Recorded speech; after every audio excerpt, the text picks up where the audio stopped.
introduction it's been increasingly tough to discern the boundaries between smartphones and tablets, considering the phablets mesh the best of both worlds.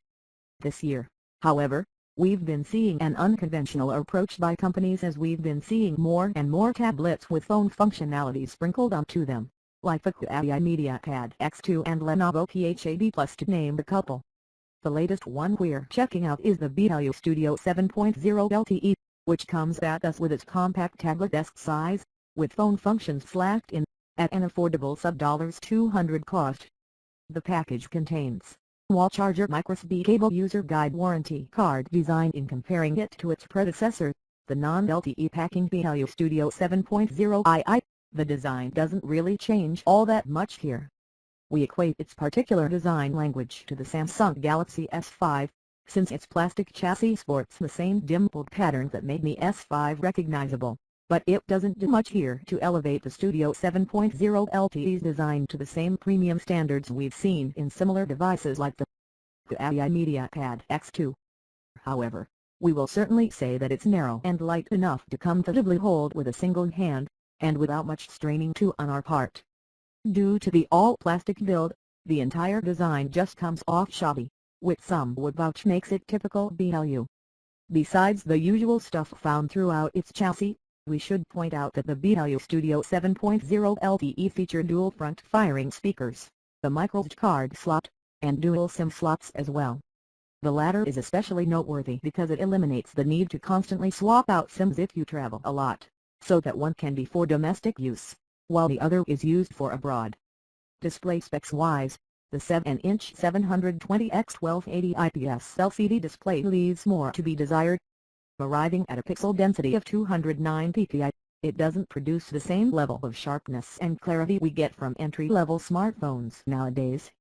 Rather, we find it extremely challenging reading fine text at a normal viewing distance, so the remedy to that is pinch zooming or bringing the tablet closer to our eyes.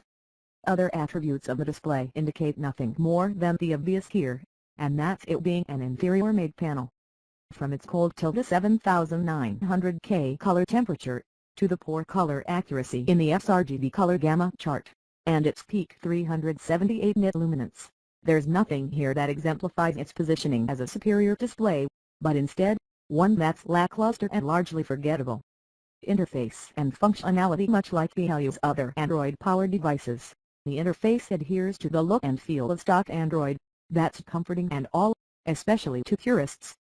In particular, it's running on Android 5.1.1 Lollipop and delivers all the experiences you'd expect out of the platform. There's even support for multiple users as well, so if it's meant to be shared amongst family members, it's nice that every user will have their own account to customize to their liking. You can't go wrong with a mostly stock interface, right? Indeed, that's certainly true for almost anything running stock Android, but the more pressing matter here is BLU's reputation of never updating the software in its devices. While Android 6.0 devices are still few and in between, we're skeptical about ever seeing the Studio 7.0 LTE getting upgraded to it. That's just the risk in picking up the BLU product. If you're not stringent about getting the latest Android updates, this will suffice to an extent, but it's still concerning. System performance being priced so low over the competition, don't expect to find fearsome hardware under the hood, you just can't. To no one's surprise, the BLU Studio 7.0 LTE leverages the 64-bit based quad-core 1.GHz Qualcomm Snapdragon 410 SoC coupled with 1 GB of RAM and the Adreno 306 GPU. We say no surprise because many of BLU's existing devices employ the Snapdragon 410, as well as other notable entry-level phones in the space like the third-generation Moto G and HTC Desire 510. Superficially, it's nice to find it handling all the easy and fluffy stuff with NS. In fact, it exhibits a tight feel and control navigating throughout the UI. For more processor-intensive tasks, such as heavy apps switching, delays become more prominent with its response. And don't even bother playing games with this one, mainly due to the amount of choppiness we endure running some of today's popular titles. Camera. Talk about being there for the sake of convenience. Its 8-megapixel rear and 2-megapixel front camera combination do very little to make for a compelling argument, more so when the camera interface is just as boring and incomplete versus everything else. That realization is quite telling, honestly, since we're only given HDR and panoramic modes to play with. Camera talk about being there for the sake of convenience. Its a megapixel rear and 2 megapixel front camera combination do very little to make for a compelling argument, more so when the camera interface is just as boring and incomplete versus everything else. That realization is quite telling, honestly, since we're only given HDR and panoramic modes to play with. Image quality downright ugly. The camera's performance is simply too forgettable, to the point that you'll question using it in the first place. Not only do we have to tolerate its softer details captured, but we also have to live with the bland and washed out colors produced in the process. There's very little incentive to use it under dimly lit conditions, too, seeing that noise, graininess, and inaccurate colors invade its composition.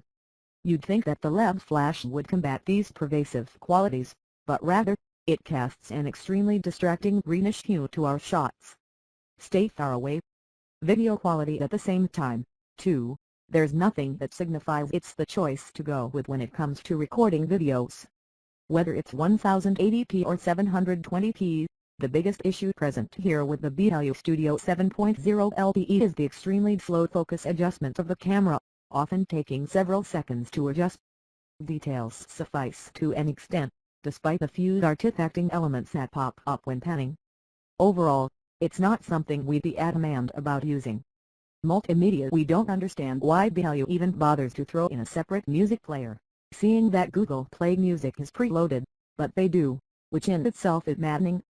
That's because it harkens back to that old music player of Android 2.2 Phone, one that's outdated in both presentation and functionality. Worst yet, its dual front firing speakers delivered an underpowered output of 73.8 decibels.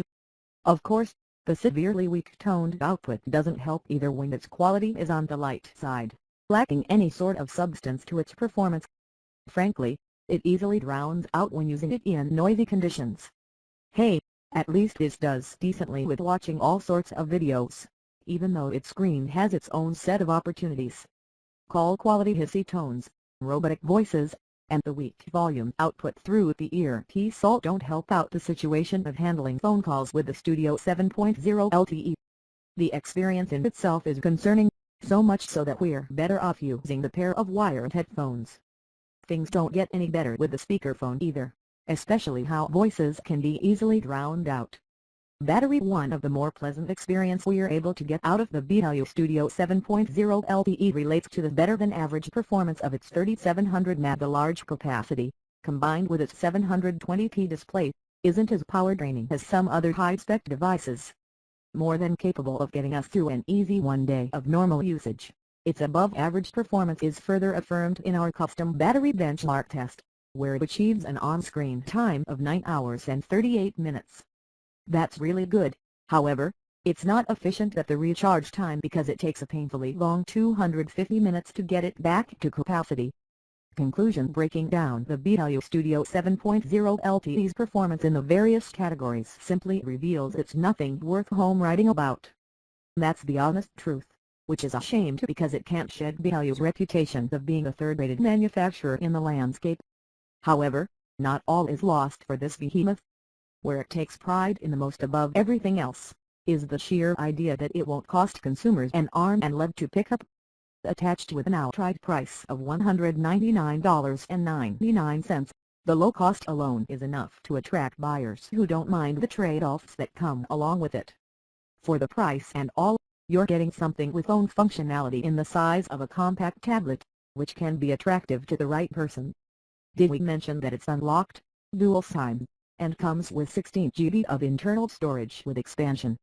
Consumers strapped for cash will be enticed by its low-cost value, there's no denying that, but just be forewarned that it comes with several challenges in making it a daily driver. You might grow weary after using it for a short period of time.